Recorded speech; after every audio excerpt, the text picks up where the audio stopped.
काटेंगे। और गठबंधन करना ना करना वो उस पार्टी का अपना मन है, ठीक है, लेकिन असदुद्दीन ओवैसी अगर अकेले लड़ेंगे 10,000 20,000 हर सीट पर वो खा जाएंगे। गठबंधन होना चाहिए नहीं? अरे भैया मैं मालिक थोड़े ना उस पार्टी का, मैं मालिक नहीं हूँ, वो तो वो लोग जाने, लेकिन मैंने नुकसान बताया, उससे नुकसान होगा।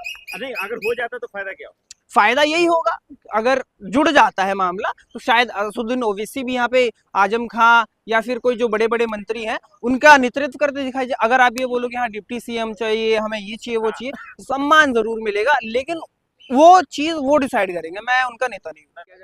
नहीं नहीं नहीं, वो जो गंदी मानसिकता के जो लोग हैं ना, वो जो चाहते हैं कि उत्तर प्रदेश के अंदर जैसे जैसे चुनाव आ रहा है, ठीक है, तो मेंटली डिस्टर्ब करने की कोशिश है।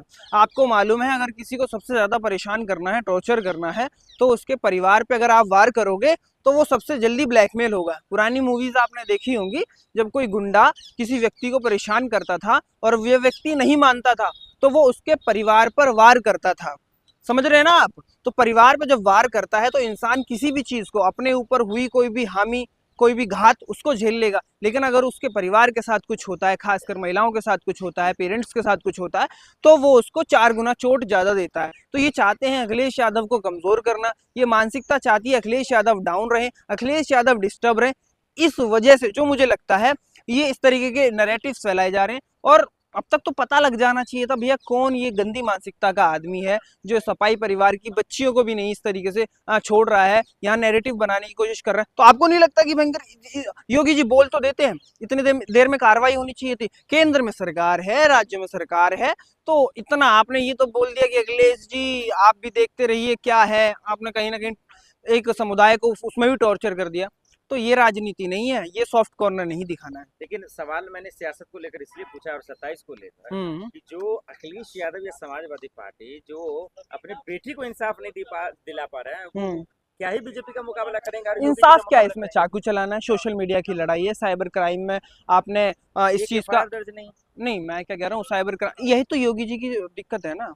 योगी जी तो अखिलेश जी ना ना ना ना ना ना, अखिलेश जी में इतनी पावर है, वो चाहे रातों रात सारा सिस्टम हिला दें।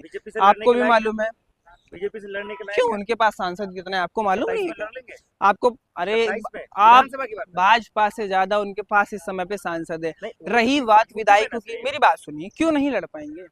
आप बताइए क्यों नहीं लड़ पाएंगे? क्या योगी जी ने ऐसा कर दिया जो अखिलेश जी ने नहीं कर पाया? आज भी अगर आप देखोगे तो 70% काम जो है वो अखिलेश यादव की सरकार के ऐसे चमक रहे हैं जो योगी जी की टिपटिपाती रहते हैं। हाईवे बनता है उसमें दरार आती है, जो अखिलेश यादव ने कर दिया उसका मेंटेनेंस ही नहीं कर पा रहे हैं। हाँ, मंदिर हो गया, मस्जिद हो गया, इस तरीके नैरेटिव फैलाने में बहुत ज्यादा है। और रही बात अगर एजुकेशन पर्पस, इस चीज को सीरियसली समझिएगा, जो पढ़ा लिखा व्यक्ति है, जो आज पेपर लीक से परेशान है, जो आज बेरोजगारी से परेशान है, वो शायद इस बार अपने दिमाग से सोचेगा, धर्म के एजेंडे से नहीं। क्योंकि हमेशा क्या होता है, ये नैरेटिव्स बना दे, हिंदू मुसलमानों ने ये कर दिया, सपा की सरकार आएगी तो ये मुसलमानों की पैरदार होगी। अब लोगों को समझ आ रहा है कि भाई ये तो सिर्फ बातें बना रहे हैं, ये सिर्फ गाल बजा रहे हैं।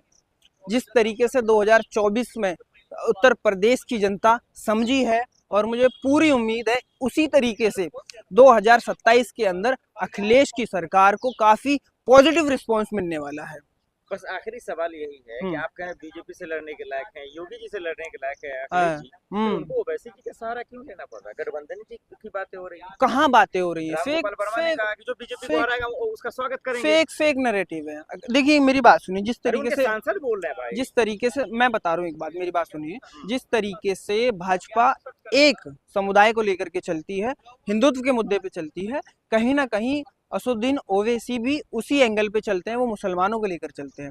अगर असदुद्दीन ओवैसी ये बात करने लग जाए कि सबका स्वागत है, सब हमारे साथ हैं, हमारे भाई हैं, तो ये सारी चीजें ना हो, उत्तर प्रदेश में चुनाव लड़ने आ जाएंगे। जहां उन्हें लगता है हमारी दाल नहीं गलने वाली है, जहां का मुसलमान दिमाग से पैदल है, वहां वो चले जाते हैं। जहां का मुसलमान समझना नहीं चाहता, वो धार्मिक मुद्दे के अंदर आकर के फंस जाता है, वहां वो चुनाव लड़ने जाते हैं। वहां 10,000 20,000 10,000 20,000 30,000 वोट वो एक विधानसभा से काटते हैं। आप इस बात को समझिए। बिहार और हैदराबाद का मुसलमान नहीं, जो धार्मिक मुद्दों के अंदर जिस तरीके से भाजपा के पास, मेरी बात समझने की कोशिश करिए, जिस तरीके से भाजपा के पास बिना दिमाग के अंधभक्त हैं, उसी तरीके के लोगों को असदुद्दीन ओवैसी जो दूसरे समुदाय के अंदर भी हैं, जो सिर्फ धार्मिक मुद्दे को देख करके चीजों से जुड़ जाते हैं, असदुद्दीन ओवैसी जुड़ जाते हैं, वो उन लोगों को मैनिपुलेट करते हैं। तेजस्वी ने भी नहीं किया था सर गठबंधन किसको ओवैसी से, क्या नुकसान हुआ? मुश्किल है, मेरी बात क्या सुनिए। नुकसान हुआ? क्षेत्रीय पार्टी जो भी है, चाहे उत्तर प्रदेश की हो, चाहे बिहार की हो, चाहे किसी भी जगह की हो, वो अपना नेतृत्व किसी तीसरी जगह के व्यक्ति को नहीं दे सकती। अगर आप एक न्यूट्रल बात करो कि हाँ हम आपके साथ हैं, क्या अखिलेश जी अगर ओवैसी जी से गठबंधन नहीं करते हैं तो हाँ। नुकसान होगा या फायदा? मुझे ऐसा लगता है कि भैया नुकसान होगा। नुकसान इसलिए होगा क्योंकि वो जहां पे भी जाएंगे 10,000 20,000 वोट तो काटेंगे।